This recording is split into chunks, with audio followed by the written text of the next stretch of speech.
ichgan choyingning ichida pashsha bor edi. Meni ismim Liya. Oy, bir qarashda men odatiy quvnoq qizga o'xshayman. Xuddi odatiy qizlar kabi. Birozgina hazilkash va birozgina qo'polroq ham. Yo'q, unga tegman. Men tug'ilganimda menda g'ayrioddiy qobiliyat bor edi. Yana buvim bo'lsa menga sehrli bitiklarni boshqarishni o'rgatdi. Aniqrog'i o'rganishga harakat qilyapman. Bu bo'lsa meni akam, uni ismi Quvonch. To'g'risini aytsam, ismi-jismiga mos kelmaydi. Uni qobiliyati bo'lsa aql bovar qilmas darajada ajoyib.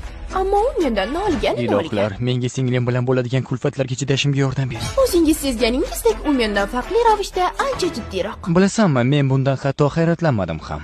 Ay, qayoqqa ketyapsan? Ajoyib sarguzashtlar. Men sayohatimiz davomida unga judayam muhim missiyani bajarishida yordam beryapman. Iltimos, uni o'zimizda qoldiraylik. Yo'q. Mayli. Vazifa esa sehrli xarita ichidan qochib ketgan va yo'lida uchragan har qanday narsani yakson qilishga tayyor afsonaviy jonivorlarni qo'lga olishdan iborat. Eslab qoling bolalar, ovqatning ustida gaplashib bo'lmaydi. Va biz buni albatta uddalaymiz. Axir biz nafaqat oila, balki super jamoa hammiz. Sarguzashtlar va sehrli voqealarga boy bo'lgan filmni faqatgina bizda sifatli dublajda tomosha qiling. Leya va sehrli xarita. Yaxshisi bunda tadbir. Bu men eng yoqtiradiganim. Qalay, unchalik ham achchiq emasmi? Yoqdimi yoki yo'q?